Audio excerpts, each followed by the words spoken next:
Good morning, everybody. This is Uncle Scotty Barter, and welcome to the January 30th edition of the Kenosha Today Weekly Report, coming to you live from Studio A here at WLIP AM 1050 on your radio dial, streaming worldwide and booming across the balmy spring-like cornfields of the Midwest, reaching out to over 50,000 homes here in the Tri-County area. Being brought to you this morning by our major sponsor, the Boathouse Pub and Eatery, and a host of other very fine local businesses. Little Stevie is away on assignment this morning. However, this morning we are very proud to host the 6th annual Charlie V's Kids for Cancer Foundation's Radiothon, dedicated to the memory of Charles Vandenberg, who unfortunately passed away on March 12th, 2010, after a very courageous 5-year battle with cancer. As I said, we've been doing this for 6 years, and in addition to walking in his memory in the Kenosha's annual 4th of July parade to raise funds and awareness for childhood cancer and related illnesses. As always, with us on the A-Team this morning, our video coordinator, Channel 14's Trooper of the Year, Captain Ron, joins us here at Camp Happy Face. Morning, everybody. Crowd solidly behind you this morning. And, hey, boys and girls, there's even more. Engineering the Kenosha trolley ride this morning, WLIP's 6th-time Employee of the Month and the voice of high school basketball here on WLIP. Pistol Pete joins our encounter group this morning. Oh, yeah, I forgot that I do that because we didn't have a game last night. Oh, well, maybe that was one of your better games you called then. Well, we re-aired the one from Tuesday, so I confused everybody probably. Well, what day aired last night? A football game? Tremper Indian Trail. St. Joe's? Get out of here. Coming up right after our first break at 10:30, Kenosha's fastest growing game show sensation, the Lightning Round of Sea and Jeopardy trivia game sponsored by the House of Gerhard Restaurant. And then after the 11 o'clock break, this week's top 10 list, written in our home office on the deck at the Boathouse Pub and Eatery. This week's thought-provoking category, the top 10 reasons a team from Kenosha won't be going to this year's Super Bowl. We know why a team from Green Bay isn't going, but suppose for the moment that a team from Kenosha was in the pro game. But this is the top 10 reasons why they won't be going to the Super Bowl. Again, we're going to deviate from our normal Saturday morning nonsense and get serious for 1 week out of the year to help raise funds for our families that have some huge expenses to offset due to the rising medical costs that they've incurred because of many dreadful cancer-related diseases. And, my hope is always that there might come a time when we wouldn't have to do this. However, I don't see that happening anytime real soon. So we are here going to take 1 week off from being snotty and fulfilling our purpose in playing disclaimers. But not to worry, little Stevie Casey will be back next week, and we can fulfill our destiny in getting back to the promised land and our real purpose in life. As for now, joining me this morning for our first hour, my special guest, Mr. Dave McGrath, joins me. Hi, Scott. Well, good morning. And also Dave brought along his son, Max, and they have a very unique story to tell. And so, Max, I got to ask you, you've been to where, I can't say the name, but you've been to where your dad works, right? Yes. Okay. Now, I know what you're thinking. You're looking around. You can't say the name, but I can. Pete's got a blip button over there. Well, we did play the disclaimer. Yeah. Anyway, Max is looking around this studio, and I know what you're thinking, Max. I've seen the closet. I've seen the closet where they throw the trash out. Where's the studio? 2 words. FM radio. I showed you guys, that FM studio next door. They got big screen TVs. They got computers, new desk, wet bar. Here I am, big-time radio star, relegated to Dippity Doo's version of the Heritage House. Hey, come on, our roof doesn't leak yet. Yeah. Well, at least I have a place where they can send all my hate mail. So anyway. Good to know. Coming up in the second hour, 2 more special guests, 17-year-old Sam Connolly, along with his father. And do they have a story to tell? And the beauty of these two, you all have never really actually met. Have not. No. But the stories are very, very related. And if you have a question or a comment, we're going to raise money, 262-694-1050. The money will be donated to Charlie V's Kids for Cancer Foundation. It's a 501c3, and it's completely tax deductible. And we're going to get into this story with Dave and Max. This started some years ago, 13 years ago. I'll start, then Max, Okay. Max can kick in. It was in 2003, summer of 2003. Okay. I get a call from Max's mother saying, Max just sleeping 18, 19 hours a day. He won't go to the hospital. At first, they thought he had, what do you call that, the kissing disease, the Mono. mono. At first, Mom thought. Well, why are you looking at me for that? How would I know about that stuff? When I want to find out about disease, I look to Scott Disease Barter. control. Here we go. So Mom thought maybe he had mono, but of course, Max at that point is, how old were you, Max? 20 or 21. 20 or 21. She couldn't get him to go to the doctor. So she calls me, David, can you get him to go to the doctor just to check? I said, fine. So I called Max up, and I told him I had a gun, and I'm coming to pick him up. That'll do it. And we went to, wherever we went, I forgot where we went. We went to the doctor, and they tested him. They ran a series of tests on him, and they sent us home. Okay. Max went back to, he was living in Husher at the time, in Caledonia there, and I was living in Kenosha. Within a half hour, 45 minutes, I got the call, and I presume his mother got the call from the clinic. You need to come back here. Let me pause for Go a ahead. second. Let's take a call. Good morning on Kenosha Today. Good morning, Mr. Barter. Good morning, Mr. Is this Stephen? This is Stephen Patrick Casey. Stephen Patrick Casey. How are you, my friend? I'm away on an important assignment, but I wish you the best of luck. Wonderful cause today, and I hope you do well. Well, we have Dave McGrath. You've met him, haven't you? Yes, absolutely. I know Mr. Casey. And his son Max, and then following the second hour, Sam Conley and his father. And as we get through this, you'll see they've never met each other, but it's kind of unique, and I thought it was a superb way to help raise money for the Charlie V's Foundation. And I know, and I appreciate your calling, and I also know you've got another week to ramp up for next week, because it looks like they're going to have some things to talk about. We're going to have a lot. I'm loaded for bear today. I'm kind of mad that I can't be there, but today was all about Charlie V's, so that's a good thing. But we'll have a lot to talk about next Saturday. Of course, they're voting on the snowfall removal thing on Monday night, and they're moving forward. I'd like to commend the Lincoln Middle School kids for coming in last week talking about the effects of road salt on the environment. Yeah. They've already taken that piece of the puzzle out of the proposal. So I'd like to think that the Lincoln project had something to do with that. Yeah, I hope so. In fact, those kids, 7th graders, should have gone down and talked to these. I don't want to say characters, calling an alderman a character. Can you say idiots? Oh, this is why we play disclaimers, little Steve. Shots fired. Oh, you ain't seen nothing until next week. Yeah, you ain't seen nothing yet, but no, it's right. great. I like to do things like that and talk about community things, and of course, your fundraiser today, I'll probably end up, making a contribution to that as well. Okay. So that's all positive. David, how are you, my friend? Everything's hunky-dory in my world, Steve. That's good. I haven't seen you for a while, but I keep track of you. Well, I just got out of jail just a little bit ago, which is why I haven't been Coincidentally, I around. just got done with his taxes a couple days ago, too. And I'm going back to jail. Well, that's good. Am I the first caller? Or did Shirley? Yeah, you are. You didn't win anything, but... I was going to say, I tried to beat Shirley from calling in. Oh, you did. So I'm the very first caller. That's exciting. Yeah, she's So- probably hung over from lighting up at Lenny's last night. Yeah, she was. That was. Were you there? You had to have been there. I left at 5. I was battling a cold, and I had to get home and prepare for this. So Yeah. That's my excuse, I gotta, with all due respect, there certainly is not a whole lot of preparation that goes on. Okay, then I was battling a cold. How's that? Yeah, there you go. And I understand, and I got to ask Captain Ron, is he there today? Yeah. He texted me this week how to cook salmon on the grill, and it turned out okay, right, Captain Ron? Oh, yeah, it turned out good. Yep. Okay, salmon is a hard fish to cook on the grill. I don't like that. I like. I'd prefer to cook a tuna steak because you can Stevie. cook a tuna steak. We're trying to raise money for little children here. This is not the cooking show. No. Well, I'm serious. Tuna steak you can serve rare, which is how my wife likes it. But salmon and other fish, you have to make sure you cook all the way through. I think we might be losing you, little Stevie. And you wonder why you're in this studio and not over there. Yeah. All right, we'll see you next week. Thanks for your look call. forward to next week, and again, congratulations, and I hope things go well today All right, for you, thanks. Scott. All right, little Stevie. All right, Steve. All right, so finish your... So within 45 minutes to an hour of that visit to the hospital, the clinic, wherever we went, we both got calls saying, you need to come back, now.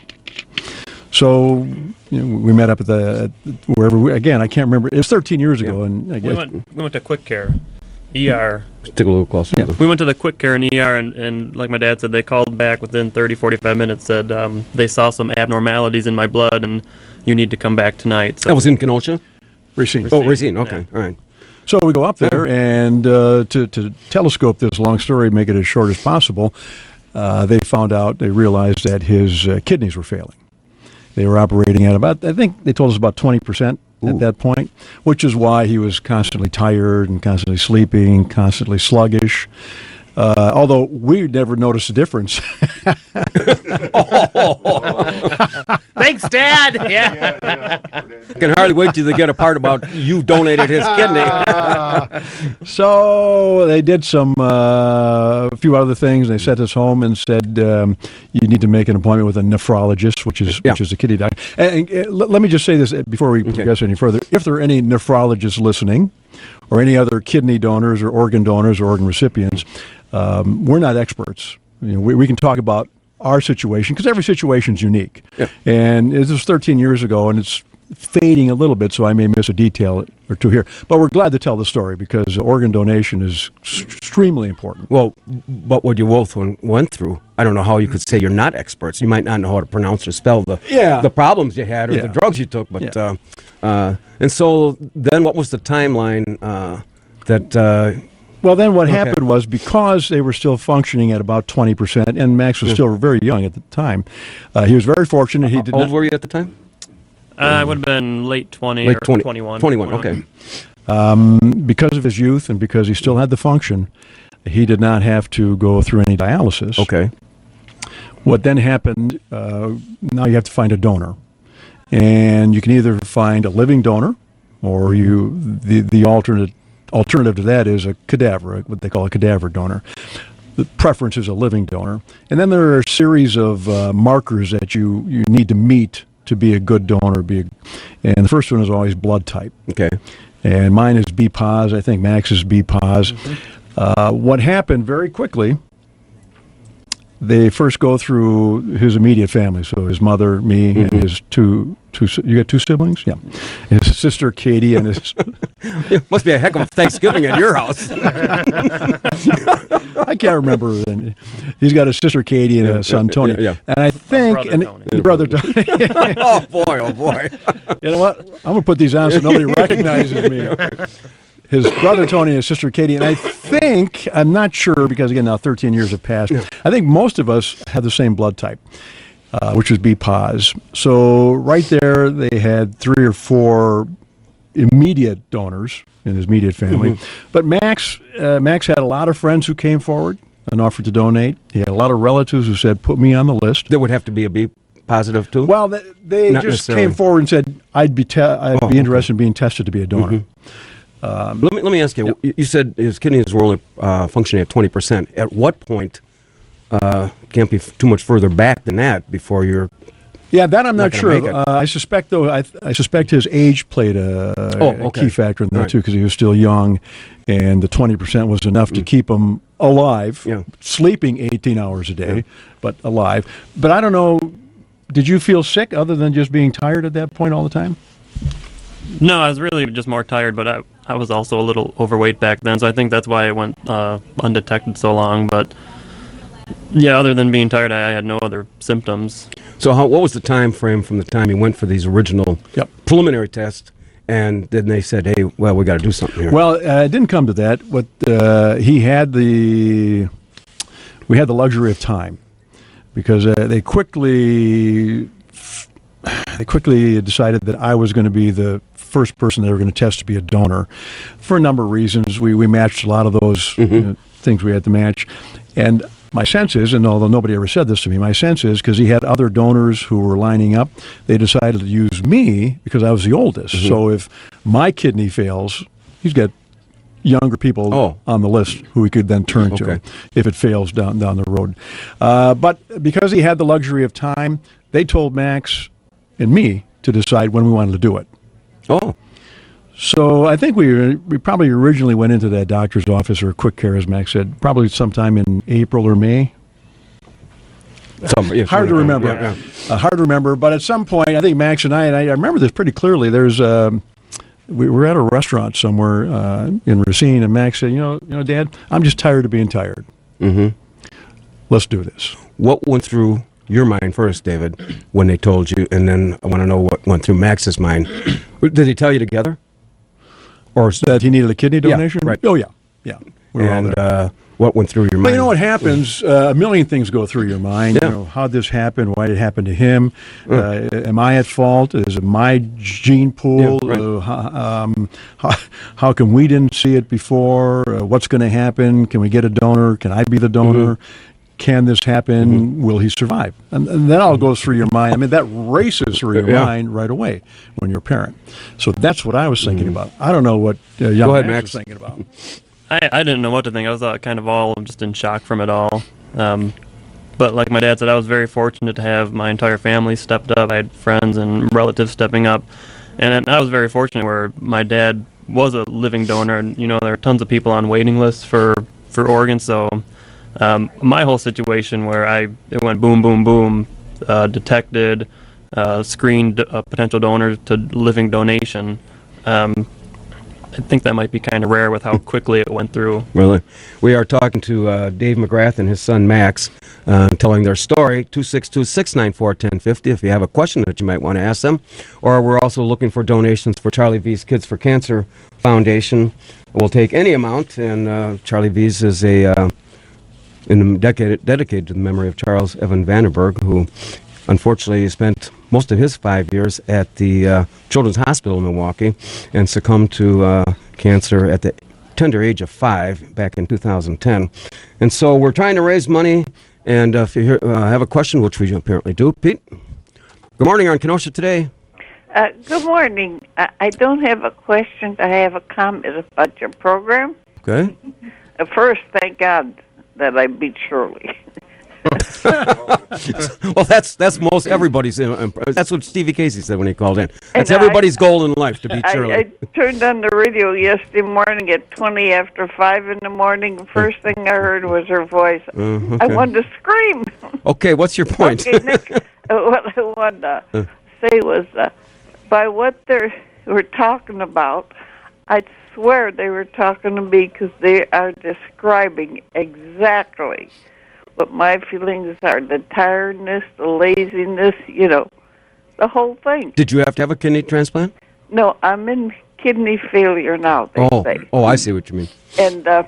And I figure for, a kidney transplant, my kidney doctor says I'm holding. As long as I can stay right where I am, I don't have to have a transplant. But would you have to go on to dialysis at some point?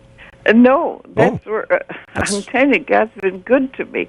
I'm close to it, but not yet.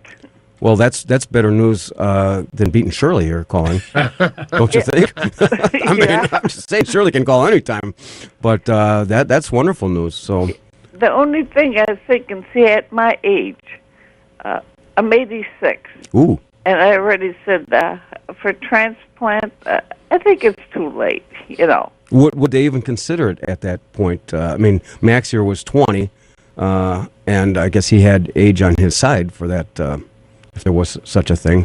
But I don't know. I guess I'll ask you, would they consider a transplant at this point in time for you?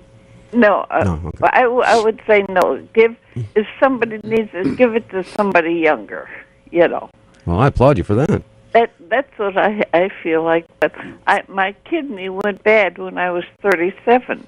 Ooh. And what did it was, what they call a stone was blocking it. And they had to take it out. And Dr. Douglas says to my husband, I take the one out because if I don't, she's going to lose the other one. And thank my loving God, I'd be 86. I'm still holding. Well, here's what I want you to do. Mark this day next year and be the first one. I expect you to call me a year from now. And tell me a year from now and tell me how you're doing. You'll be 87. Okay. Fair deal? Deal. Yeah, we'll let you bump Shirley off the plane. I'll be 86 June 27th, right by Jerry's birthday. All right. Well, you call us a year from now and let me know how you're doing. Right. We'll do it. All right, sweetheart. Tell good luck to that man. Thank you. I'm all for him. All right. I got to read a quick sponsor here before we get there. Big thank you to the Boathouse Pub and Eatery, 49. Max McGrath and his dad, David, right? Dave. Yeah. I had a call from one of your kids. What's his name? Tell what's his name. But at any rate, so I guess from this young lady, only 86 years old, apparently went without a kidney. Yeah. Well, one kidney, they took it out for 50 years. Yeah, she's doing well. So then you made the decision. We made the decision. Then Freighter does kidney transplants here up in Milwaukee. So we called them. They do their transplants on Wednesday. So we had to choose a Wednesday. But choosing a Wednesday was not the biggest problem. The biggest problem was getting everybody's schedule lined up. His mother's schedule, Christine, my wife's schedule, Guida Brown, Max's schedule, my schedule, the siblings' schedule, the sisters, the aunts, because everybody wants to be part of it. So finally, somehow we got it all managed. We decided on September 3rd, 2003. And then the adventure began on that day when we show up. Max will remember this. When we show up, I think we were supposed to be there at 5 in the morning. So we get there, and right away, generally speaking, most people would think Max is donating a kidney to me. That's a good point. Yep. So we get to Freighter, and first people who meet us were misidentified. He's identified as a donor.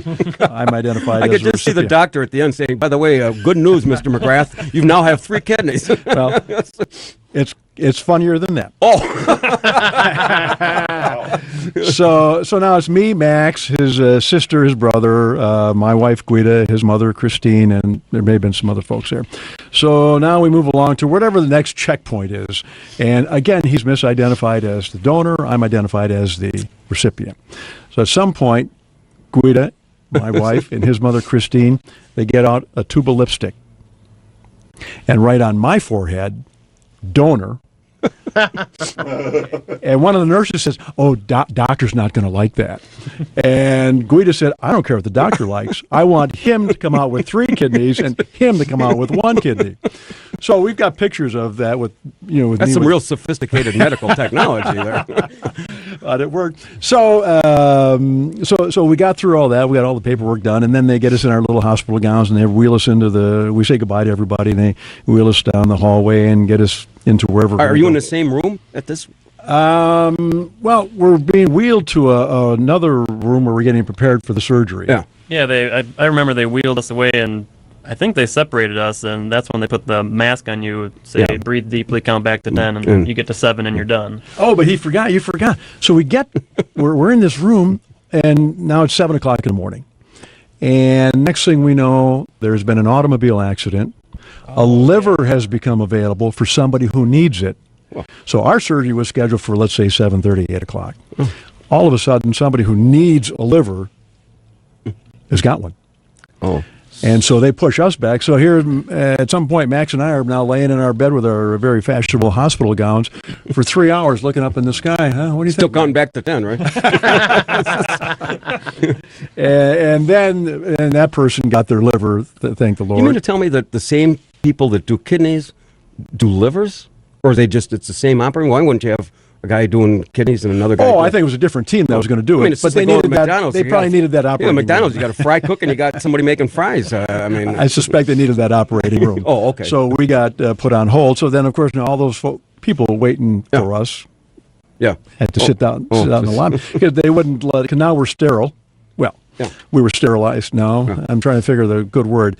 We have been clinically sterile now. And the lipstick is drooling down your forehead, right? So it took about 3 hours for us to actually get into the operating room. Then, like Max says, once they put the max on you and the mask on you, boom, you forget everything. So then you come back up right away. I mean, and then you guys think you're done, right? When you wake up. You know what? Everything becomes pretty fuzzy for that. Yeah. I don't come out of anesthesia very well, and so I don't remember a lot until Friday of that. I remember when I had my hernia surgery, they did the same thing. They put the mask on you, say count to 10. Well, I said, I have to have a little trouble with that 10, 9. Can you give me this in a little more directive? So anyway, you both came out of the anesthetic, right? Yeah. And so but I don't remember much until like Friday. I don't know, Max probably survived the anesthesia better than I did. Do you remember anything I don't remember anything until like Friday. No, I remember waking up and I think I woke up in a panic. I was in quite a bit of pain. I had a catheter in. But my mom was there, and she gave me the thumbs up, so I knew all was well. But yeah, I remember just waking up in a panic, trying to figure out what happened. Now, this is a dumb question. You said he would end up with 3 kidneys. Is that how this works? Well, they keep his kidneys in. Both of them? Yeah. Oh, I didn't know that. And then his new kidney is in a Different front. Oh, I did not know that. Yeah. Well, Yeah. I was wondering. I thought you were kidding around. No. No. He's- Oh, so geez. we call him 3K and I'm 1K. Well, what I do remember about that Friday is I think Max and I actually then met up for the first time, and I go into him, and Frater was wonderful. But I have some nurses that are in their mid-40s, early 50s, very nice ladies. Yeah. I go into his room, Scott. Mm-hmm. He's got a nurse who's about 22 years old. You should, see, I told you, putting that, I'm that thinking- thing on you should have, after the thing, you should have switched the forehead thing. What happened to me? My window looks out over the garage. He's got a window looking out the pretty courtyard. He's got the beautiful nurse. I'm thinking, wow. So I don't have to ask him how recovery went. We got to take a minute break, and then we get back. We'll play a little City in Jeopardy. We're talking to Dave McGrath and Max, and they're talking about their kidney transplant that they had 13 years ago, and then coming up after the second hour, Sam Conley and his father will be here, and they are looking to possibly do the same. I'm not going to say what his father's going to do, but we're looking to talk about their situation. So we'll be back, and then we'll play City in Jeopardy. Hey, good morning, everybody. If you just tuned in, this is Uncle Scotty Barter, and welcome to the January 30th edition of the Kenosha City Weekly Report, coming to you live from Studio A here at WLIP AM 1050 on your radio dial, bringing you hope and inspiration for 2016. Brought to you by our major sponsor, the Boathouse Pub and Eatery, and a host of many other very fine local businesses. Little Stevie Casey is away on assignment this week, but he will be back loaded for bear or whatever he gets loaded for next week. While we're joining us here at Camp Pat Face, our video coordinator, Trooper Ron, is here this morning and engineering us to all-time highs, the WLIP fashion consultant to the stars. Also the host of his own very fine radio scam, Lipoff. That's not fair. It's not a scam. I know you say it with all affection. Just no pizza this morning. Also, this show is being recorded for training purposes, so in our case, we can replay this tomorrow at noon on Sundays here at WLIP AM 1050. And also, special thanks to my good friend Steve Schneider, who we can find the Kenosha Today show 365 days a year, 24/7 up on YouTube. If you just joined us this morning, we are hosting the 6th annual fundraising event for the Charlie V's Kids for Cancer Foundation. Joining us for our first hour, Dave McGrath and his son Max, who shared a very special father and son bond. And we get back to our discussion in just a minute. But before we get to that, we're going to have to play, boys and girls, it's time for Kenosha's fastest growing game show sensation, the lightning round of City in Jeopardy, sponsored by the House of Gerhard's Restaurant. I like that for big time music. We will now clear the phone lines. I'm going to read the question, which is very sophisticated, intelligent, multiple choice question. And you will then get 3 somewhat intellectual answers to choose from. After that, you will hear the ding. And the first caller to correctly answer the question wins a $25 gift certificate to the House of Gerhard's Restaurant, located at 3927 75th Street here in Kenosha. Open daily, specializing in fine dining, serving authentic German cuisine. Celebrating their 51st year at the same location. And what better place to socialize and have a great lunch or dinner? Call for reservation at 262-694-5212, or you can find them on Facebook or at thehouseofgerhard.com. The phone lines are clear. Here is today's question. What is the biggest source of revenue for the city of Kenosha? What is the biggest source of revenue for the city of Kenosha? A, swimming passes for the Lincoln Park Lagoon. B, admission fees to watch trolley drivers try and memorize the route. Or C, the sales tax in the drive-thru at the Heritage House. First caller can win a $25 gift certificate. What is the biggest source of revenue for the city of Kenosha? Swimming passes for the Lincoln Park Lagoon, admission fees to watch trolley drivers memorize the route, or sales tax on the drive-thru at the Heritage House. Good morning, you're on Kenosha Today. Hi, Yes, who's this? I'm calling to answer the question. Who's this? This is Sharon. Oh, Sharon, you've been a call. We haven't heard from you lately. I know. How we I'm doing? busy. How we doing? Too busy to watch, listen I'm to this doing show? Great. Too busy to listen to the show, but you're not too busy to call in to win I $25, listen to the right? show. Okay. All right. What's the answer to what is the biggest source of revenue for the city of Kenosha? A, B, C. C. The sales tax and the drive-thru at the Heritage House. You are a correct answer. Wow. So, are you going to be calling us next week again? You can't win another 25 because after we got going on I this. know I got 2 months. Yeah, okay. Yeah, I know. No, Yeah, okay. I call whenever, I've been listening, but I've been out in my car and stuff like that. That's the best place to listen to this thing out there, so you don't have to. No, but Yeah. today I'm at home. Oh, okay. So Pete's going to get your information off the air. And if you have an email, give it to him. And then I will send you the certificate that you then take in person to the House of Gerhardts and pick up your certificate. Okay, I appreciate it. Oh, Thank you. Have a good day and a good weekend. Okay, sure. And God bless the people that are on your show today. Yes. Thank you. It's very good that you're doing this. And it's very good for people to hear about it. Well, thank you, Sharon. I'm a good person. These are good people here. It's me. You're right. All right. Pete's going to get your answer off the air. And while he's doing that, gives me time to read a sponsor to his son, Max, some 13 years ago. And we were right in the process of, you were describing how you went in and then they had a liver transplant, so you guys got put on hold. Yep. And how long are you actually on hold for? I thought it was about 3 hours. Oh, that's not bad. Yeah. I mean, so that's like being this show's 2 hours, like sleeping through this for 2 hours and, and trying to figure out where the hell you are after this. So. But okay. I did want to mention a couple of things. Prior to the surgery, Max and I would have to go up to Freighted on a regular basis for blood tests, this, that, and the other. And when you're a donor, they test you from head to toe. They test everything.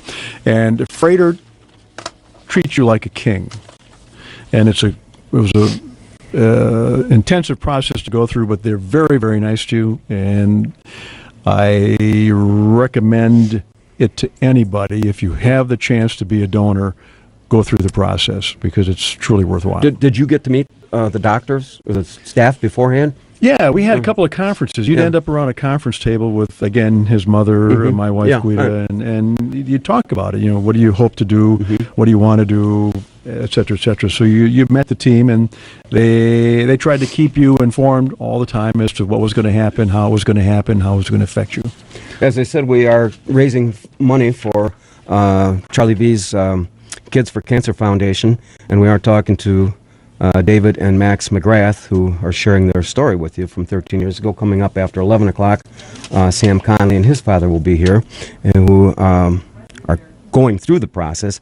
And we'll take your calls, 262-694-1050, if you have a question for Dave or Max. And if you want to know, you can send money payable to Charlie V's Foundation to 5303 28th Street, Kenosha, 53144. That's 5303 28th Street, Kenosha, Wisconsin, 53144. All contributions and donations are fully tax deductible. Okay, so let's get back to your surgery. So you waited 3 hours. How long did the surgery take? Well, I don't remember. Not a clue. No idea. Have no idea. I think I woke up on Thursday and not a clue. Oh, you didn't? Okay, well. My guess would be somewhere between 3 and 5 hours, because obviously first they've got to open me up. Right, yeah. And my surgical scar is on my right side. And again, I apologize to any nephrologists out there or kidney surgeons. I think what they look for is the kidney, which has the fewer attachments to the rest of your body. Oh, so mine happened to be on my right side, but to get to my kidney, they had to break one or maybe two of my ribs. So the post-surgical pain for me actually was from the broken ribs, not so much from the surgery itself. But they knew going in, excuse the pun, which one they were going to take, right? I think once they've seen the x-rays and they see what's attached where and how it's attached, they know where they're going to take it. Oh, so then they take yours and so then they've got to put it. Got to be timed pretty good, though. I mean, don't you think? I suspect they want a good fresh kidney going in there. Well, yeah, I mean, it's, but let's take from an outside donor, and like you described about the accident, and they were having a liver transplant. I mean, that's got to be put in some special box or ice or whatever it is, and then brought in. Where here you're just going, right across. Again, it was an optimal situation for us. Yeah, and it worked out very well for us. Again, we both had some pain afterwards. Again, but mine was because of the broken ribs. And I tell you, at first they tried the morphine on me, and it didn't do anything. Oh, afterwards, you mean? Yeah. And then they gave me the Vicodin, and that didn't do anything. Oh, wait a minute. You're the first guy that I've ever talked to. Morphine and Vicodin never worked. No kidding. So at some point now, it's getting towards midnight, and my wife, Guida, had, this is up in Milwaukee, and we're in Kenosha. So she had left me for the evening. She goes home about midnight. I'm in excruciating pain. And for whatever reason, the nurse could only give me this drug. So I called my wife up and said, they're trying to kill me. You got to come up here and do something. Oh. She said, have you called the nurse? Well, I did an hour ago. Or I was going to call her next. I can't remember. So long story very short, they had to bump me up to OxyContin. Oh, man. For my pain. And Guido always reminds me that on my door, they put on the antidote in case I overdosed on the OxyContin. Oh, no kidding. Which I think is Narcan, what they use for the heroin overdoses. But I don't know what they did to manage Max's pain. What did they do for you? Well, he had 20 nurses in there. All about 30. What pain could he have? All the cute ones. Yeah, right. Go ahead, Max. I don't remember. What I wanted to say is one important thing I wanted to note is my dad's recovery room and my recovery room were far apart. And they did that on purpose, so they want you walking the same day of your surgery. Oh. And they thought separating us would be a good motivation for me to get up and walk to see my dad, and for my dad to get up to walk and see me. So I thought that was kind of neat. And every day they wanted us walking, so my dad and I would walk around the floor together. I'd be hunched over to my right, he'd be hunched over to his left, and we'd be limping through. Not to make light of this, but that'd be a heck of a pair. Right? Visualizing this. We were a sharp-looking duo. But what was interesting? At one point, we ran into Mike Jacobs from Channel 4 in the hallway. Oh, yeah? And we didn't know why, and finally we realized, and he took us in, Lanice Weeks, who was a news person for Channel 4 for many years, was having kidney surgery. She actually went through 2 or 3 donations, all which failed, and she eventually died. Oh. But she was in the hospital at the same time getting a kidney donation as we were. So we got to chat with Mike Jacobs for a little bit, and it was her story is very sad. She just could not find a kidney that would... She was fairly young, wasn't she? She was. Yeah. She was. 262-694-1050 if you have a question or a comment on our discussion. So now, Max, you end up with 3. Well, how long did you stay in the hospital then? I wanted to go home so badly. Man, I wanted to go home. And they won't let you go home until you have a bowel movement. Thanks for sharing that with us. My pleasure. No charge on that one. You got a drop for that, Pete? That you just made it. Save that one for Lenny. Can't go until you have a bowel movement. Yeah. So, long story very short. Now, this I think it's Saturday. I'm in the bathroom working on my bowel movement, and a knock on the door. It's a doctor. You okay in there? I said, yeah, I'm fine. So last time I ever saw him, we were very aggressive in advocating for getting me out of the hospital. They weren't happy about it. I think they wanted to keep me a little bit longer, but I wanted to get out. Maybe it was your attitude. Could have been. Could have been. So I got out on the Saturday. I think Max stayed till like the next Tuesday, right? Yeah, I think I was in longer, yeah. Because they wanted to monitor they were constantly monitoring my blood levels. There's 2 or 3 key indicators to make sure everything was taking well. Because now with a kidney transplant, I have to be on immunosuppression drugs, so they have to make sure my levels are maintained. So while I was in the hospital, there was a rigid schedule they were following to make sure. So yeah, I was in a few days. So Max, now that the original 2 were only operating at 20%, is this one now operating at what percent versus the 2 originals? Do you have an? I want to say I'm probably. I know I've asked that exact question to my doctors before, but I want to say I'm maybe at 60% now. Between all 3? Or I think my other 2 have, for lack of a better term, shriveled up, and they're mainly scar tissue now. They disappear? They're still there, but they're I guess the point would be why keep them there? I mean, I don't know this. It's just unneeded surgery to remove them. Oh, okay. Yeah. So you feel pretty good in the I feel in the past years now? Yeah, I feel healthier than I've ever been. And Dave, how did you feel? Did you notice any different changes? Well, first of all, my goal once the surgery was done was, because I'm a runner, not a good one, but I'm a runner, I wanted to be back running 5 miles within 5 weeks. Oh. And I did that. I reached that goal. Are you kidding me? Yeah, I reached that goal. So, again, everybody's story is going to be a little bit different, how you recover, how quickly you recover, how slowly you recover. But I had a goal for myself, 5 miles within 5 weeks of the surgery. That's unheard of to me. And I made it. But, Max is extraordinarily fit and extraordinarily active. He goes mountain climbing. He's CrossFit. He doesn't like to run, but he'll do runs with me. We do the turkey trot and this, that, and the other.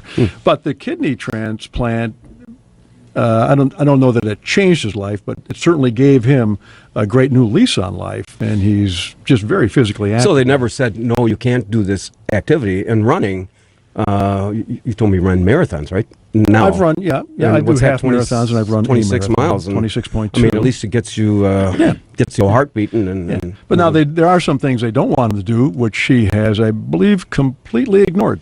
No. Well, because the kidney's in front. Yeah. For example, Max is a very good water skier.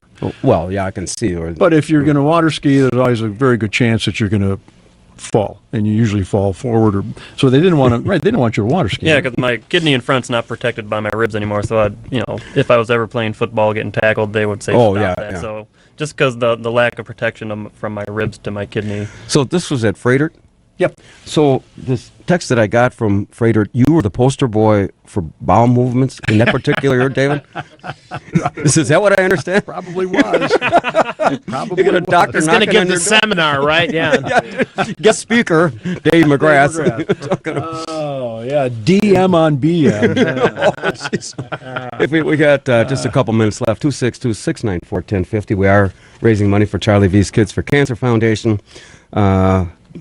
You can donate. The address is 5303 28th Street, Kenosha, Wisconsin, 53144.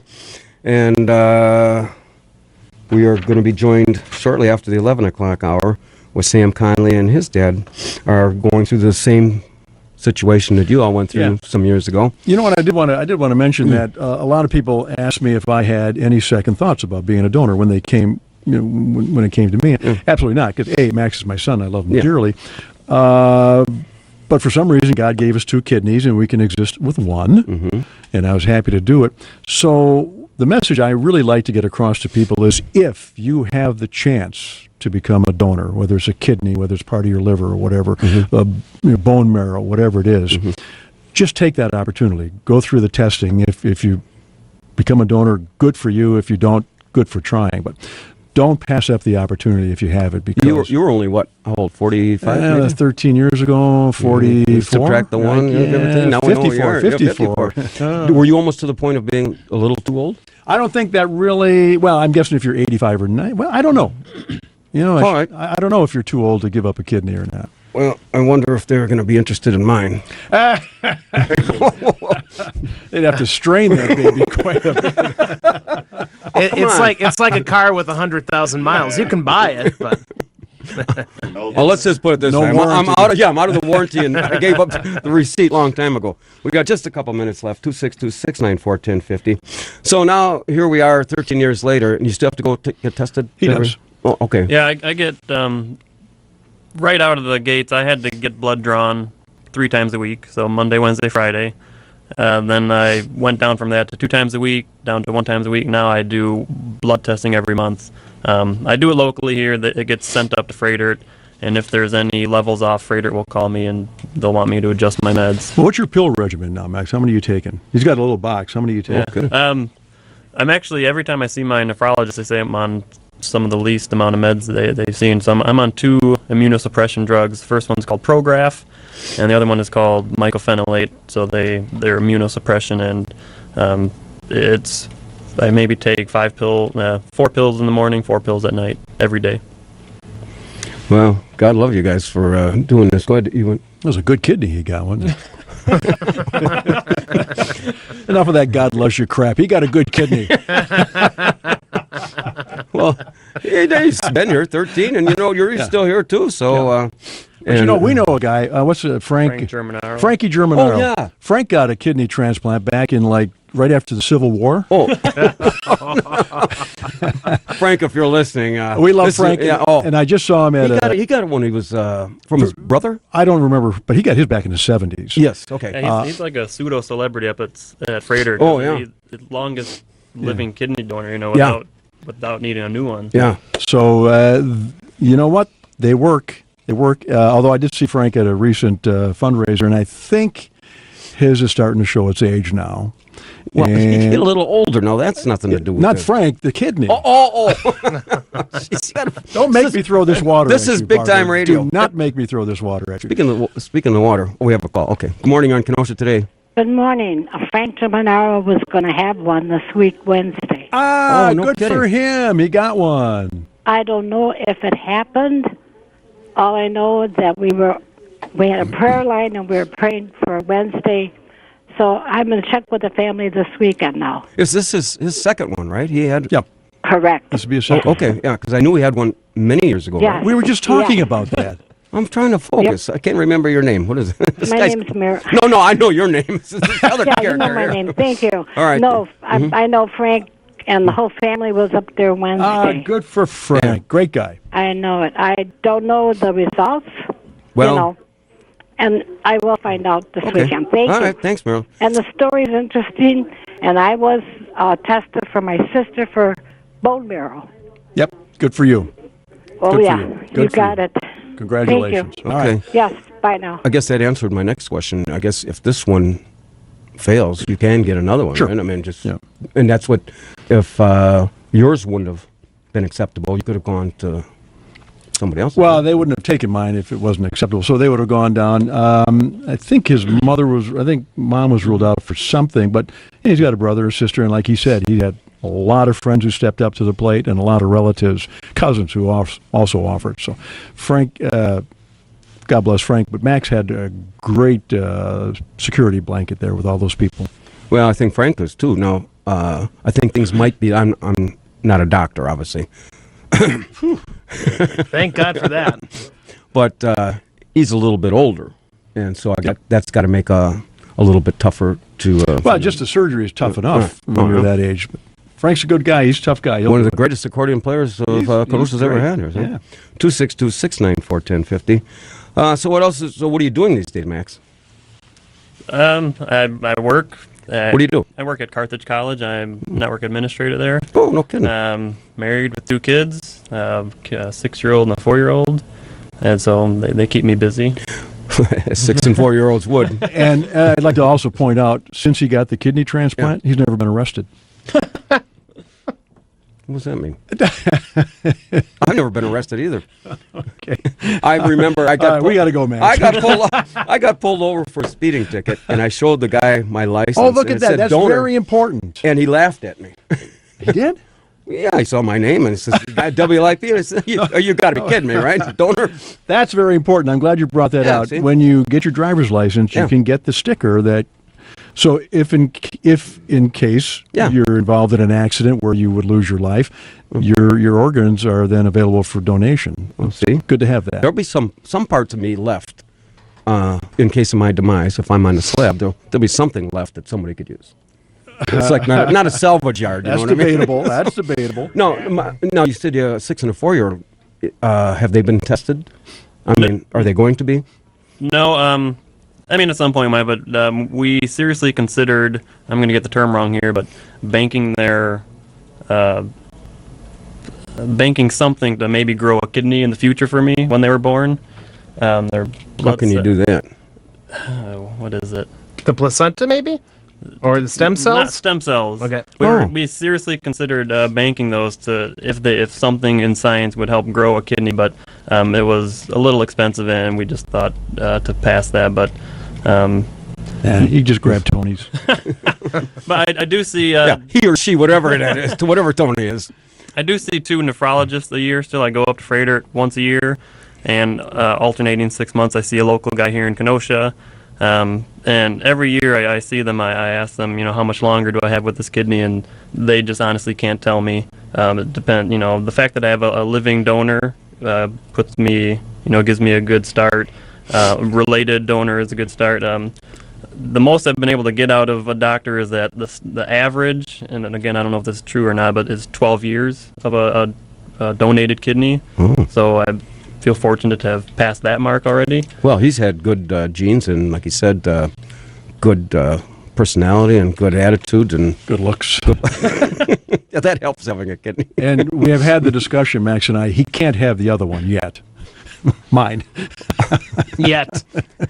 Boy. Notice the weasel word in there. Yeah. I could just see your Guido putting a thing on your forehead with lipstick. Not yet.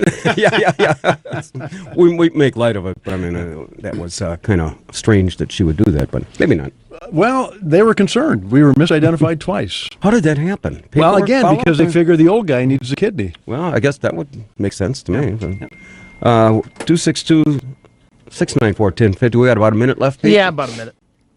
And then we get back. You guys got to run, and then... We got a big cribbage tournament we're playing up in Mequon. cribbage tournament? What?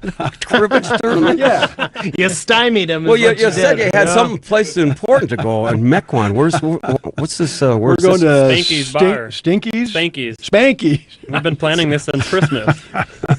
Is this his Christmas present to you, Max?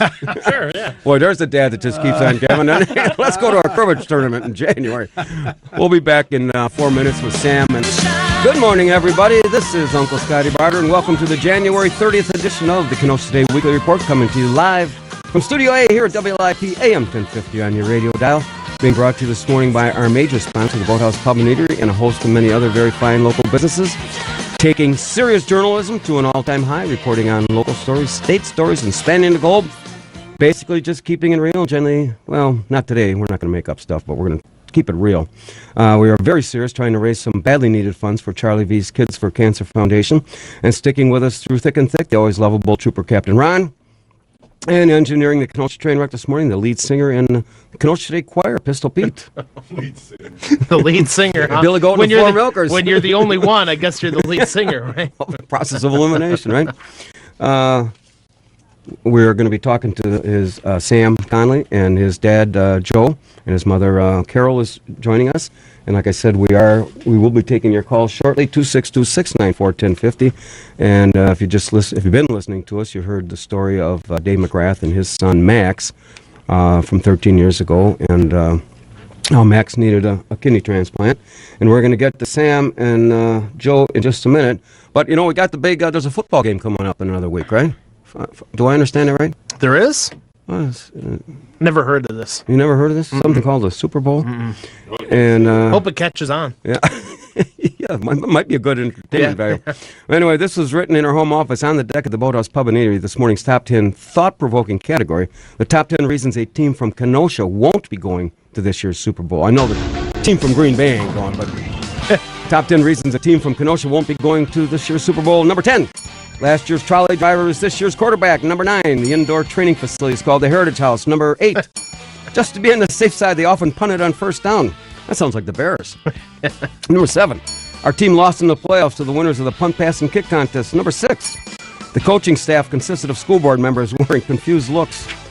Number 5, they dumped a pot of roadkill stew over the coach after they won the coin toss. Number 4, City Alderman paid $100,000 for a study on how to put up the goalposts. Number 3, games were broadcasted on Dippity-Doo Media here at AM 1050. There it is. I couldn't let that out. Number 2, players had to be back at the detention center by 6 p.m. And the number 1 reason a team from Kenosha won't be going to this year's Super Bowl, .08 wasn't necessarily their winning percentage.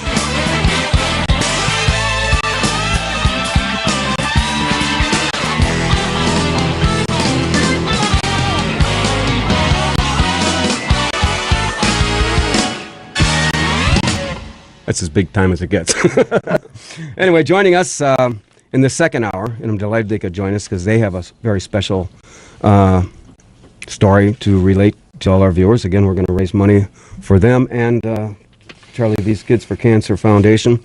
And I guess we'll start with Father Joe and explain. Or do you want to start, or you want Sam to start, or you want to start and how this process began? Sam. Well, let's let Sam go first. First of all, you've been diagnosed with something that I can't have any way to pronounce this, so I'll let you diagnose this. Tubular interstitial nephritis. Okay, which basically means? It's like how your kidneys filter out toxins is not working as well as it should be. Basically the same thing that Max McGrath had. Okay. I mean, that sounds like the same thing. And his kidneys were only performing at about a 20% level. Where does that relate to Yeah, your... we're just about the same. We're hovering Same? between kind of 19 and 22. Okay. And you're 17 years 18, old? 18. And Max was 20. So pretty much the same thing. So what were some of the problems that you were experiencing? Like fatigue. I'll be tired, and we thought at first we thought it was maybe an issue with our thyroid when I was younger, and when I was maybe about 13 or 14, we got some blood work done, and they said, yeah, your thyroid looks fine, but I was still feeling pretty tired, and then we had some pre-existing stomach issues, so that was we were just kind of getting drained, and then we ended up getting our blood levels checked for my stomach. So then kind of took us by surprise with the kidney numbers, saying like we need you to come back in. We need to get these redone. How long ago was this? This all happened within like March. Oh, of a year ago. Yeah. Okay. And so all of this, you have no idea. I mean, you said you had a thyroid problem or a stomach problem, or... Yeah, well, we got our blood. We got the blood panel done for. I had ulcerative colitis, pre-existing ulcerative colitis that I've been kind of dealing with for a couple of years, and then that's when we found out March of 2015 that the kidney was not working at the percent that it should be. So do you have that testing here, or did you have to go up to... We were up. We did it through most of our nephrology work was done through Children's Hospital. Oh, okay.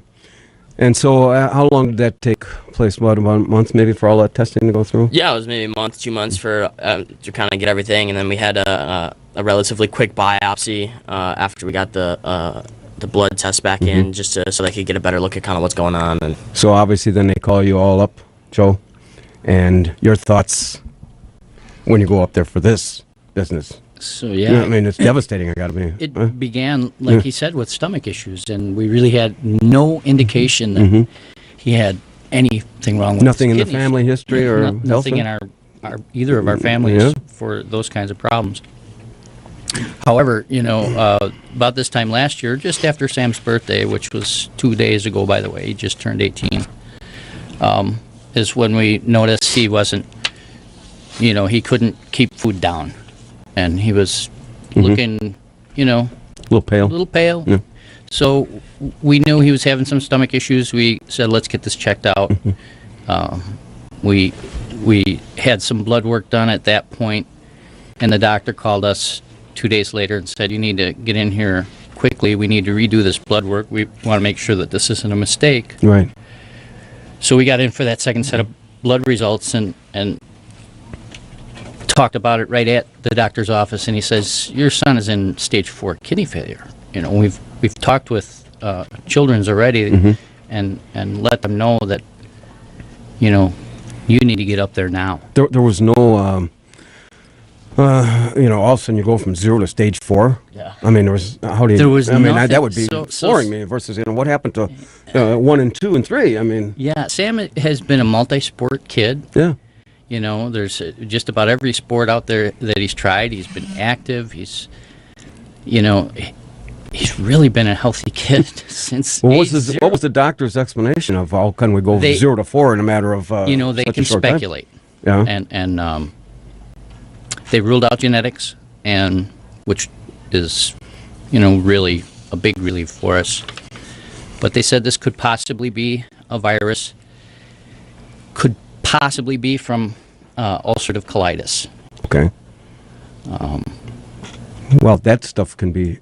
I'm not a doctor. Can that be treated medically? I mean, with prescription drugs, or it can. And Sam's treatment really turned him around 72 hours after he was on the ulcerative colitis medication. He was just like back to normal. He put 20 pounds on in 6 weeks, and just was really feeling vibrant at that point. But he was keeping food down, and he was. But the weight gain would bother me. 20 pounds, and actually he was pretty thin. Oh, okay. I imagine if you couldn't keep food down, and all of a sudden you start eating again. Well, we you knew there pizzas was, and Subways and things like that. Right? I think it was healthy. Weight gain, and so he's actually enjoying some fairly good health right now. in spite of what he's going through. So we're in a bit of a holding pattern at this point. We've got all of our testing done. They're watching now for him to be symptomatic, to be like really tired and things like sick to his stomach, throwing up type of experiencing symptoms. any of that? No. Oh, so yeah, but you're on medication still, right? Right, yeah. What's the if you don't have this, would you, like back Max, he wasn't going to go on dialysis. So is that an option or no? Dialysis is definitely it's an option, but A last resort? Yeah, it's kind of something that we want to hopefully avoid. Okay. Like they don't even consider. So like my GFR right now, as of I think 2 or 3 days ago, was 22. They don't even think about transplanting until about 15. What is that GFR? GFR is just kind of, it's one of the numbers that kind of like gets an eye on your overall function. Oh, okay. So you're at 22. Right. And if you get down to 15, then that's when they want to consider transplant. So I mean, like we have time. I've been kind of hanging out at like 22 for. The thing that would concern me, if I went from 0 to 4, from to 4 stage in this quick a time, I wonder how quickly could I go from 4 to, the next to like from 15 down to 20 or 22 to 15. So we're thinking it was a gradual process, and I think that's been the sentiment of the doctors as well. All right. So where are we at this point in time as we sit here today? I mean, you're on medication. You feel pretty good. So right. We're going to try to. Are you looking for donors or? Yeah. Well, what do we do? the live donor hopefully is sitting next to me right now. We hopefully the live donorship helps you kind of quarterback everything and kind of. Is this a kind of pattern? No, I did not know this. Right. And up until you met Dave and his son in the hallway, you had never met before. And but I had known Dave for many years, and I saw your article in the paper, and I thought that this would be a good opportunity for What y'all a great to cross success paths. story they have. And so, did in their case, they went out to look at the family for donors. Go ahead. I'll let you explain where you're at with all this. Well, yeah, when you go through this process, if it's possible, they'll ask if there's anybody in the family that is willing. Yeah. And of course, his mom and I stepped up. You match all like Dave's case, they had to match the blood type and whatever else that they had to do. Yeah, and parents generally are just by default they're going to match. Yeah. Well, you'd hope so. I mean, seriously. We're talking to Joe and Sam Conley. If you have a question for them as we go through 262-694-1050. I do have to take a quick minute and read a couple of these sponsors. A break for the weather. We're talking to Joe and Sam Conley, and Sam is the one looking for the kidney. Now, where exactly are we at now? You're doing good on medication, but so they are in the process of getting all the kidneys lined up on a row, or whatever, however you want to say it. Exactly. So his mom has gone through screening already, and she's a capable donor. Right. However, Sam's mom is a little bit small in stature, and they would like to see Sam get a bigger kidney. Sam's obviously. So the difference between a male and female makes no difference when you're donating? It doesn't make a difference, but I think stature, the size of a person does matter. Sam's, a man, and he would definitely benefit from a larger kidney. Okay. And that's kind of what they're looking at right now. So his mom is kind of set in the wings. We can go into a donor pool, which, is another great option. It means that if Sam's mom is ready to go and she can donate into this pool, and we found, say, another 25-year-old altruistic donor. Or suppose, like Dave said, if his didn't work, they could probably go to mom's second, Carol, and then go. But if you go the donor route, I mean, outside the family, I mean, then you're running the risk of, you got to wait and wait and wait. Like this, he described this liver transplant that happened at the same day, and they had to be put on hold, and so you have to wait for that deal. So so that's where the donor pool kind of kicks in. If we participate in that, we donate into that, and it's almost like within days or the same day. We would donate to somebody else who would get our kidney. Oh, I see. Okay, I get it. And So are you still in school? Yeah, I'm taking a GED. So we'll be starting that up. I can't actually start testing until I'm 18 and a half. So we'll be doing that through Gateway. Where were you going to school? I kind of bounced around. I was doing some homeschool for a while, and then I did a little stretch at Indian Trail. Stretching? Sounds like you're doing time. Sounds like this. All I did is I did a 2-year stretch at WIP. In other words, it sounds like Scott's childhood. I did a stretch on WIP for 2 years. But I did most of my elementary and then up until sophomore year at Christian Life. Okay. So, it'd be nice to at least get back and get your high school diploma. Mm-hmm. Oh, yeah. And so, do you have to go in? How often do you have to go in to see the doctor?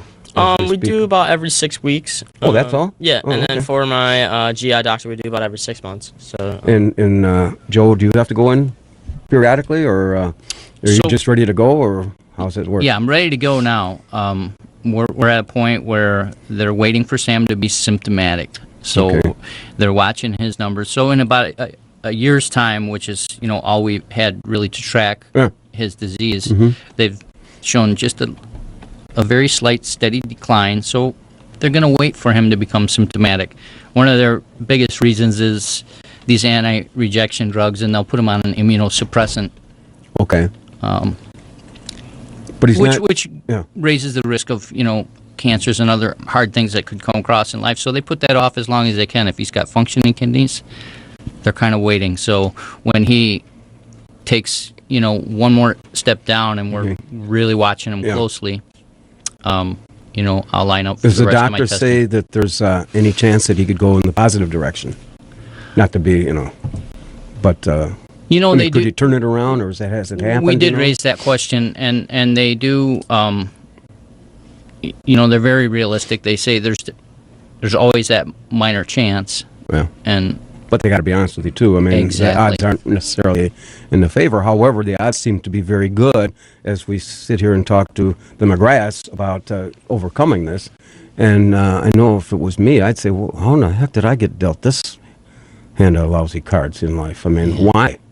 That's an interesting question, and I think the simple answer to that is everybody is in a battle in life. Every person you make eye contact with, something's happening in somebody's life with everybody on this planet, and this is ours. And you take what you have dealt to you, and you have to play the game. You can't just fold up the card and say, and it's "I'm great done." to have friends, like yourself, and somebody who picks up the paper and says, "Look what's happening here." We're all not Donald Trump, or we can just say, "I don't like the game in town. I'm going to New Hampshire." I think we're bigger than Donald Trump, actually. Yeah. But give us a call, 262-694-1050. We're talking to Joe and Sam Conley. Does Carol want to make a... You want to talk there? So give us your feelings on it. Pete will swing that over to you. Move up there and give us... this is Sam's mother, Carol. And why don't you tell us your thoughts that went through your mind when all of this became noticed, came down? Excuse me. Well, like Joe and Sam have said... from like freshman year till the beginning of sophomore year, Sam would, he wasn't feeling great, but he wasn't really sick that we could see. So we were taking him to the doctors. They said, everything looks fine. So, and those were not the folks at Children's yet. And then right after his birthday last year, it was clearly evident that we needed to get down to serious business about what is up. So we took him to a doctor to get labs run in Milwaukee, and that's, like Joe said, we were at Children's within a week. So at that point, they did the biopsy and an ultrasound, and they showed that the kidneys were about 75% scarred. And to say, is it irreversible? God can do anything, but medically... When you say scarred, what does that actually mean? It means something happened to the kidneys that the tissue was damaged. And either it was the underlier of the ulcerative colitis, or that in combination with possibly a virus along the way. That's just their theory. And so scarred tissue typically doesn't regenerate. And so that's why they consider it an irreversible. And there's nothing that they could just take off the scarred tissue. No, you can't really dissect a kidney. Well, I didn't know that. Okay. Right. But so, no, it's like what's left is what's working, and that's that 22%. And prior to literally yesterday when Sam's nephrologist talked to us, He said until Sam turned 18, they couldn't analyze his GFR, glomerular filtration rate, which is the number that tells the doctors how the kidneys are functioning overall, because I don't know if it's a medical statistic or just, how they separate pediatrics from adult nephrology. So now that we have a true number, that 22 is what we're looking at as, point in time right now. And then once it gets to like that 15 or symptomatic, so a transplant is imminent. It's just a matter of when. And I'm ready to go, but I'm small.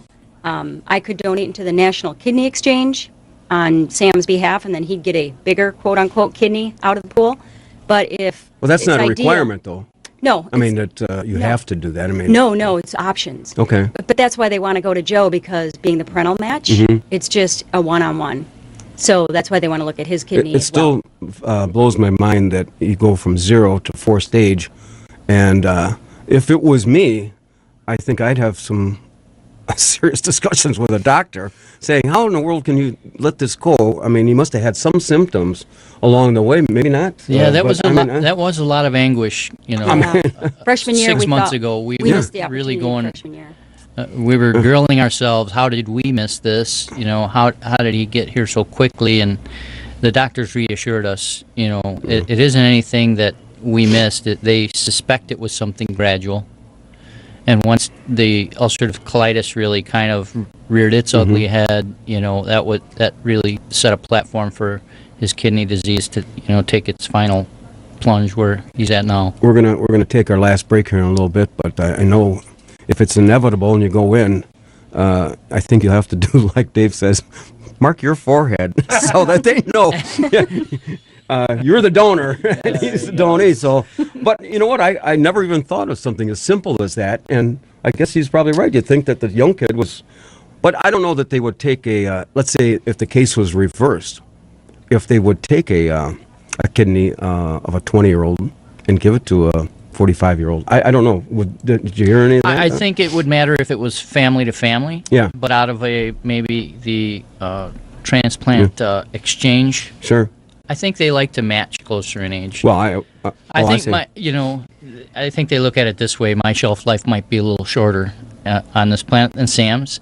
I might benefit from, somebody in the 40-year-old range, but Sam would definitely, we heard the McGrath talk about mileage on a car, and that's so true. Yeah. If you've got a few more miles on your kidneys.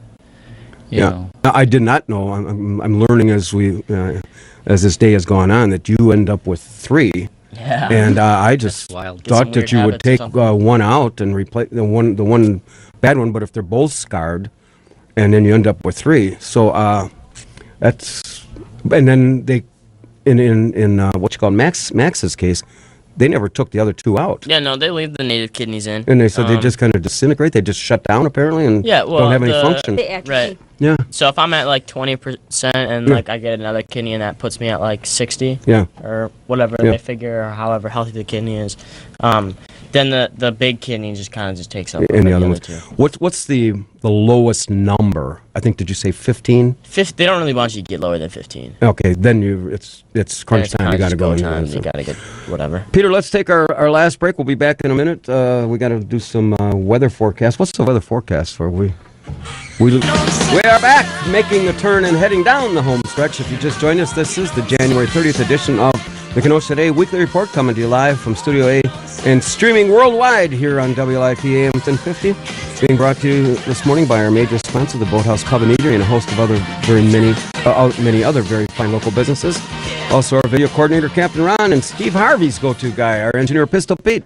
How's Stevie doing these days after that blunder? He's still raking in the cash, so he's okay. I see that they did not hire him to do the Miss Kenosha pageant last Saturday. I wonder why. That's a good question. I don't know. We are here each and every Saturday morning from 10 to noon. Also, if you happen to miss this, our Saturday shows, you can tune in to WIP tomorrow, Sunday at noon, and listen to the replay of the show. Why? I'll get it in eventually. You got to get that in there. If you just joined us, we are here this morning to raise money for Charlie V's Kids for Cancer Treatment Foundation. Earlier, we had Dave McGrath, who had donated a kidney to his son, Max, some 13 years ago. And this hour, Sam Conley and his father, Joe, and mother, Carol, joined us. And I I guess I'm learning, and I hope our listeners are learning a whole about this kidney transplant situation. And Joe was saying, you just know this much, but you all of a sudden become very knowledgeable on how this whole thing works. So now we're in the process of, I guess we're in limbo, right? Well, until at some point in the future he's going to have a kidney transplant. Yeah. I guess that's what it's they're saying. ratcheting, and they're waiting for him, like we said, to become symptomatic, and we're just being blessed by that's not here yet. Yeah. So what activities are you able to do, Sam? Can you walk? I mean, you can't run and do a whole lot of heavy activities. I mean, right? I'm still pretty active. Like over the summer, I would run trails out in Silver Lake. I do about 5 miles a day for that. Oh, wow. So I mean, like it's not. It's just kind of like normal life. Yeah, you're still eating and pounding down pizzas and all that of course, garbage food, French fries, and all that good healthy stuff. Keep busy in the garage. Have an old '77 F100. Working on that. Got that 2 months ago and. Running on a bike. Have any other, Joe and Carol, have any other kids in the family? I was married once before. I've got 3 girls. Have you gone grandkids, the whole 9 yards? Tested them to see what? Well, they did rule out genetics with Sam. Because I asked Max that, and he had 2 kids, age 6 and 4, and they were getting to the point of maybe testing them so that you don't end up waking up one day and saying going from 0 to 4.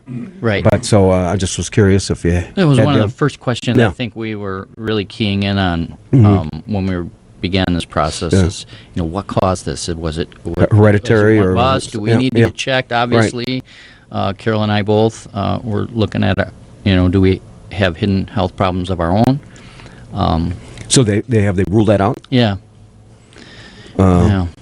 Give us a call, 262-694-1050, if you have a question or a comment on the topic that we're talking about. I wonder who invents these names of these. I was reading these, what you have. There's got to be 13, 14 letters in this. Yeah, don't make me say it. Well, that's why I was going to ask Sam to say it. But how do you pronounce it? It's tubular interstitial nephritis. Okay, well.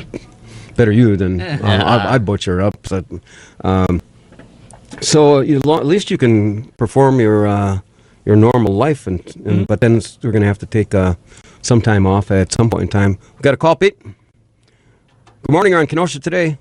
Yeah, this is Pete from Milwaukee. Yes, Pete. Actually, my wife had a double kidney transplant, and just wanted to. I hope give some encouragement. It's been 19 years, and my wife is still doing very well. She had a double. What was her situation, if you can just roughly tell us? Well, I want to be kind of vague, but anyway, please don't put this on the air, but my wife lost her kidneys through lupus. Oh, okay. They thought many, many years ago, my wife and I, we've been married for 40 years now, and because we were out there hunting and fishing and traveling all over the place, they thought it might be Lyme disease. Oh, okay. Actually, it was diagnosed at the end as lupus, and she lost her kidneys. She was on dialysis for just under a year. And she ended up getting a double kidney transplant. Unfortunately, it was deer cadaver. Okay. Pediatric. My wife's a small frame girl, so all the doctors at Freighter thought it was a great thing. And it's been 19 years, just May 5th. So things have worked out very well. Yeah, it was bumps and peaks and valleys and medication changes and stuff like that. Now, let me ask you this, because we've asked Sam and Joe and Carol here and Dave, our previous guest, what goes through your mind when you're thinking you're leading a really healthy life, and then all of a sudden this slams up against you? Oh, my gosh. I'm going to tell you what. I didn't catch your name, but we bought our first home down on the south side of Milwaukee, a little 1,000-square-foot ranch, and we were going to put a little picket fence and have kids, and we ended up having one child. Yeah. And, it's crazy. Yeah. I think my wife was like 23 when she was diagnosed, and by 25 she had lost her kidneys and was on dialysis at home, peritoneal dialysis. Okay. There's 2 different kinds. There's hemo and peritoneal. Okay. But she's doing well now, right? She is doing well. Again, a couple of little hiccups, but they're changing her meds, and Freighter's been really great. And for prognosis for her is to continue leading a normal life, or as normal as you can? At this point, it's going on 19 years. It's May 5th. Well, God love you. Yeah. Thanks for calling. Appreciate your story. See? Everybody's got a story. Give us 262-694-1050. and I guess in our Charlie V's brochure, cancer has no ages. And even though this is not necessarily a form of cancer, but it's all kind of illness related. So whether you're 17, 20, 30, 50, or the lady that called in this morning, she was 86. So you have to deal with these things, and it's very unfortunate. So that's why we set up the Charlie V Foundation, and you can donate to us at 262. Give us a call at 262-694-1050. You can send the checks, which are tax deductible, 5303 28th Street, Kenosha 53144. And Sam, you also have and Joe have a website for donations. You want to go ahead? It's codaforsamc.com. It's CODA stands for Children's Organ Transplant Association. Okay. We started it maybe 3 or 4 months back. The lady had met with us, and we just got things going. And they can just donate online to that, and it's again COTAFORSAMC.com. The costs got to be staggering. Even when we haven't gone to the. It is, and with the McGrath, you learn also that the possibility of a second transplant during your life. That Sam's 18. Yeah. And hopefully we get hopefully technology outruns his need for a second transplant. That's what we're hoping. You always hope for the best. Give us a call, 262-694-1050. I got to read these last few spots. His dad Joe and his mother Carol, and how Sam's plight has taken a little change. Like you say, Joe, maybe just a little blip on the radar for now. But at least you know now what you're facing. I mean, not to ease. Yeah, it is really simplify it, but I mean, it had been a long year. It seemed like mostly, for the most part, it was once a week up to the hospital, and if not, a couple times a week with, figuring everything out for a good solid 6 to 8 months. And by November of last year, we had really a lock on, okay, this is what we're facing. And maybe by the end of December, we kind of had a solid direction and how we're going to deal with it. And my heart goes out to that last caller. His wife is faced with on two fronts with the kidney transplant she had to have and underlying disease. Boy, I couldn't how can that. You asked me before how, and I'm speaking for Sam a little bit, and he should tell you his feelings personally. But go ahead, we'll hear them both. Yeah, like I said, you deal with what you have, and I am very thankful as a parent that we've got a lock on what he's got. It's basically this one thing. It always could be worse. It always could be worse. Well, like you alluded, that last caller we had two of them and spent a year in dialysis, and was in a little bit older. Things might get a little grimmer in your mind, but you never give up hope. Yeah. Yeah. Yeah, the biggest thing is just, I don't know, when you get, this is the major first, diagnosis that I've ever really had in my life. Obviously, I've had, some stomach issues, but nothing, serious like this. But, I don't know, you just gotta stay positive. Getting bummed out about it just is, the last thing you want to do. Doesn't do anything, and you just keep busy, and stuff like this makes life Well, at least there's opportunities to fix this problem. Yeah, yeah. If this was maybe 30 years ago. Mm-hmm. Although I take that back, because Sam Giminaro is a little elder. Now he's going to go through, we got a caller earlier, a second one, transplant. He had one maybe 30 years ago. But, technology, like I say, is supposed to be a little bit better so that hopefully they would catch your illness and disease a little bit sooner than going from 0 to 40. Or 0 to 4 sooner, so that maybe there's something that could be done in the meantime. And like McGrath said, his medical bills were about a foot thick when it's all said and done. Yep. So it's not an easy time. I'm not going to say that it is. It's a staggering thought. This CODA, Children's Organ Transplant Association, is just phenomenal for transplant patients of any kind. It's a 503c. Right. It's basically set up to be a trust fund that'll follow Sam for his life. Oh, really?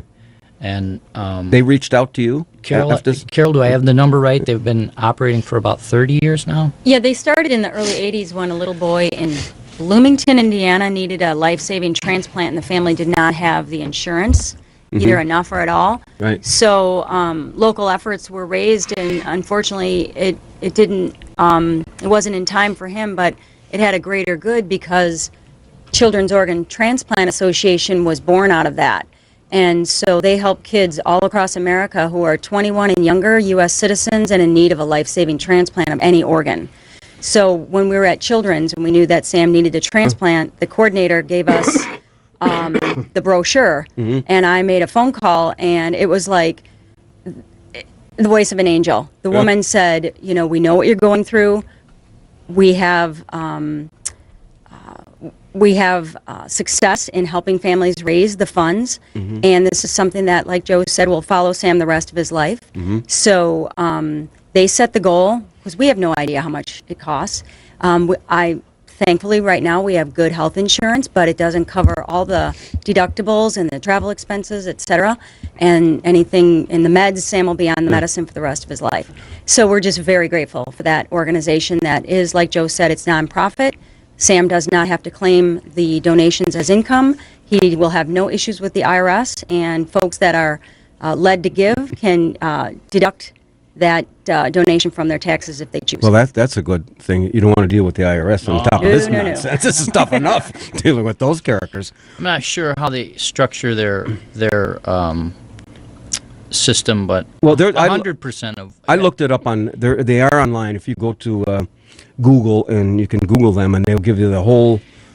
I think there's about 10 pages of what they do, and just what you just described. They don't take any funding or a cut or a percentage off the top. It goes patient, back, yes. and so whatever we earn here will go to them. That's nice. And you've got a... what was I going to say here? Go ahead, Carol. I lost my train of thought here about the money. Oh, so the way that the families receive the funds is, for example, if your deductible is $350 and you get that doctor bill, then you send the bill up to the folks at CODA and they pay the bill direct. Or you pay it and they reimburse you. Right. So now that Sam's 18, he'll be on my insurance until he turns 26, but beyond that, depending upon what his vocation is, and he wants to be a barber, and most barbers are self-employed. Who knows in 5 to 10 years what kind of insurance is going to be available. This will be something that would help him not have financial stress on top of taking care of his health. Well, at least the thing for other families that are out there, and we'll have to go through this process at some point. Maybe, hopefully nobody would have to, but you're not alone. Exactly. I mean, you have all of these places that can help you fundraise and can continue. Now, he's got to have like you say, if he goes to, he's not going to work for corporate America once, God love him, but getting health insurance on your own, of course, that might all change. Who knows? Depending, I don't want to talk politics, but it's going to be tough. I mean, back in the day, if you were going to go apply for, and I have sold health insurance for 30 years, a lot of insurance companies are not about to take on a risk that's had any kind of a transplant. Right. So, but there are other avenues that there's always something across the on the horizon that'll help you out. And at this point in time, Medicaid and Medicare, federal and Wisconsin state funding is available for renal patients. Oh, really? Yes. So once Sam either goes into dialysis or is transplanted, he then is eligible for Medicare, which becomes either the primary or the secondary insurance. And then the insurances are all coordinated. But the fund is for families that have to travel to a transplant center. We're blessed. We live 45 minutes from Children's and Fredert. But there are families. I spoke to a mom of a kidney transplant boy last week, and they had to virtually live at Children's for 9 weeks. Wow. And she didn't know about this fund. And I told her about it, and she was taking notes. And so it's something that, if we can help other families outside of this area know about coda.org, that's just another good thing that comes out of Well, I can say being eligible for Medicare certainly helps the future of paying the bills. Yeah, I think we're in the waves of a storm like this, and a lot of people are in the eye of the storm. Again, I can't say enough of how blessed I feel we are, but to give recognition to this kind of a system for people who really need Yeah. it. We were hoping that. Well, would come it out was always today. supposed to be for the needy, not necessarily the greedy. Yeah. And I've said that for other facets other than this kind of situation. And our system seemed to have rewarded a lot of people for doing nothing. Well, here's a good case. Well, it will reward and help people who are in need, of a situation like this. We have just a couple minutes left. If you have a comment or a question or a story you want to tell us, 262-694-1050. So, Sam, we have this Charlie V's, we walk in the 4th of July parade, which will be on, what's Kenosha do this goofy thing, the last Sunday in, this year, what's the last Sunday in, it's July 3rd, I think, is the parade. So I'm going to invite you to join us. July 3rd is the 4th of July parade, and we all get T-shirts, and play a little clip of this. This is the song that we played throughout the day, but we can play about 20 seconds of this.